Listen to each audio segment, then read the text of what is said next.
This channel does not promote any violent, harmful, or illegal activities. All content provided by this channel is meant for an educational purpose only.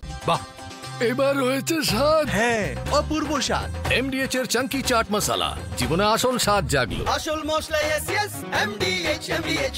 Trinamool councillor Sushant ঘোষকে সরাসরি হুমকি এই Gulshan colony কাণ্ডের মূল অভিযুক্ত mini ফিরোজের পুলিশের খাতায় ফেরার গুলশানের নতুন হুমকি ভিডিও প্রকাশ্যে। কথা বলবো আমাদের প্রতিনিধি শান্ত আমাদের সঙ্গে রয়েছে সরাসরি। শান্ত, এবার এই ফেরার মানে পুলিশের খাতায় ফেরার মিনি ফিরোজের যে প্রকাশ্যে ভিডিও এসছে, যে হুমকি ভিডিও এসছে, তাতে কি বার্তা রয়েছে? দেখো, 3 দিন কেটে গিয়েছে গুলশান কলোনির মাস্টার মাইন্ড ফিরোজ খান ওরফে মিনি ফিরোজ এখনো পুলিশের জালে ধরা পড়েনি। পুলিশ তাকে ট্র্যাকই করতে পারছে না কোথায় সে লুকিয়ে রয়েছে, অথচ নিজের গোপন আস্তানা থেকে একের পর এক পোস্ট সে নিজের সমাজ মাধ্যমে করে যাচ্ছে। এবং নতুন যে পোস্টটি গতকাল রাতে সে করেছে তাতে সে বলছে যে এই যে গোটা ঘটনাটি ঘটেছে গুলশান কলোনিতে গুলি চালানো থেকে বোমা মারা, প্রত্যেকটি ঘটনা পূর্ব পরিকল্পিত এবং সাজানো।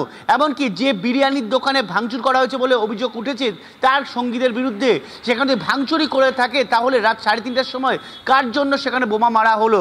অর্থাৎ সেখানে বোমা যে ফেলা হয়েছে সেটা ফাঁকা রাস্তায় ফেলা হয়েছে। এই ঘটনা সম্পূর্ণ নাটক, যাতে এলাকায় সে বেআইনি কাজকর্মে সুশান্ত ঘোষ বা তার অনুগামীরা যে বেআইনি কাজকর্ম করছে তার প্রতিবাদ না করতে পারে, তার জন্যই এভাবে মিথ্যা কেস দিয়ে তাকে এলাকা ছাড়া করাতে চাইছে পুলিশকে।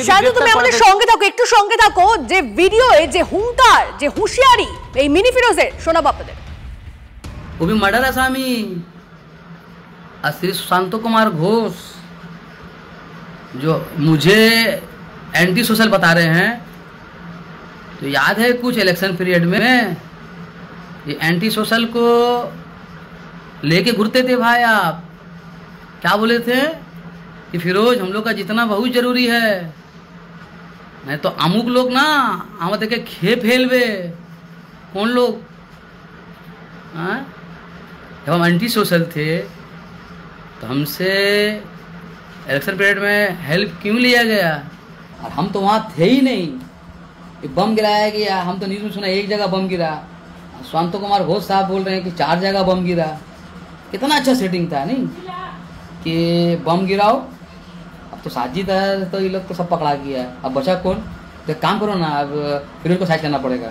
तो बम गिरवाओ और केस जो है फिरोज का ऊपर होगा लोकल थाना में, है ना। बम्बिंग केस खाएगा।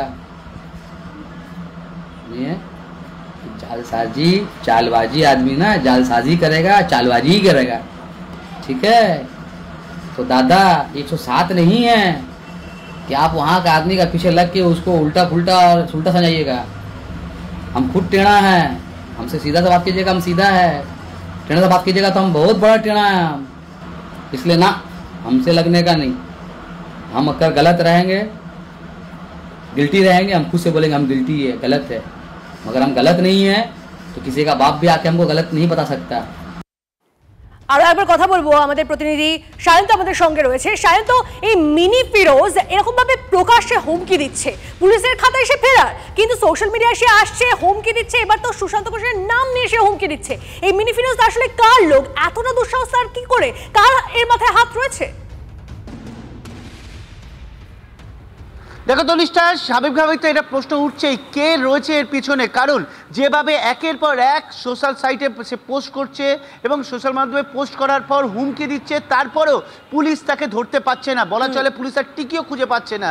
অর্থাৎ কোনো না কোনো শাসক দলের বড় নেতার এর পেছনে হাত রয়েছে। দেখো, একটা কথা তো অনস্বীকার্য যে প্রথম 2010 থেকে 2019 সাল পর্যন্ত এলাকার বিধায়ক জাভেদ খানের হয়ে সে এলাকায় কিন্তু নিজের দাপট দেখিয়েছে, এলাকা কন্ট্রোল করার চেষ্টা করেছে। এবং মিনি ফিরোজ খান থেকে মিনি ফিরোজ এই যে কুখ্যাত হয়ে ওঠা, সেটা কিন্তু এলাকার কসবার বিধায়ক তথা রাজ্যের মন্ত্রীর হাত ধরেই। এটা কিন্তু বারবার অভিযোগ উঠেছে এবং এই জায়গা থেকে কোথাও প্রশ্ন উঠছে যে এই ধরনের কোথাও প্রভাবশালী হাত থাকার জন্যই কি মিনি ফিরোজ বেঁচে যাচ্ছে। কারণ যেখানে সে বসে রয়েছে সেখান থেকে একের পর এক সোশ্যাল মাধ্যমে পোস্ট করছে, পুলিশ যেখানে তার মোবাইল ট্র্যাক করে, মোবাইল লোকেশন ট্র্যাক করে একের পর প্রশ্ন একাধিক এরপর দেখা যাচ্ছে পুলিশ কি পদক্ষেপ করে। তার আগে সুশান্ত ঘোষ তার কি বক্তব্য শোনাবো আপনাদের। এই মোড়টাকেই টার্গেট করে দুষ্কৃতীরা বারবার করে, ঘটনা ঘটলে দেখবেন এখানেই ঘটে। কারণ এখানে আমি বসি, আমার লোকজনরাও এখানে থাকে। কিন্তু যাই হোক, যেটা ঘটনা ঘটে গেছে, রাতের অন্ধকারে বাইরের থেকে বহিরাগত দুষ্কৃতীদের নিয়ে এসে ঘটনা ঘটিয়েছিল। কিন্তু গুলশনের মানুষ ঐক্যবদ্ধ, তারা ঠিক করে নিয়েছে, এখানে ইমাম সাহেবরা সব আছেন, তারা ঠিক করে নিয়েছে যে গুলশনে আর গুন্ডাগর্দি চলবে না। গুলশন যেরকম শান্ত ছিল আবার পুনরায় আগের জায়গায় ফিরে যাবে। আর ক্রিমিনালদের গুলশনে কোনো ঠাঁই নেই। এখন থেকে এখানকার ছেলেরা প্রতিনিয়ত নিজেরা প্রত্যেকটা অঞ্চল পাহারা দেবে, যাতে বহিরাগত গুন্ডারা ভেতরে এখানে প্রবেশ করতে না পারে। ওই 4 বছর ধরে অনেক হুমকি আমি দেখেছি, অনেক হুমকি আমি শুনেছি। সাধারণ মানুষ তো আতঙ্কে থাকবেই। ওটা কিছু দুষ্কৃতী এসছিল, তারা যতটা না ঘটনা ঘটিয়েছে তার চেয়ে বেশি পালিয়ে যাওয়ার মানসিকতা ছিল। এদের নিয়ে আমি চিন্তা করছি না, মানুষ, গুলশনের মানুষ এদের বিরুদ্ধে রুখে দেবে এদেরকে। MDH চানা মশলা। এখন ছোলা হোক বা বরবটি দানা, সাদা চানা হোক বা কালো, সব রান্নাই হবে অসাধারণ।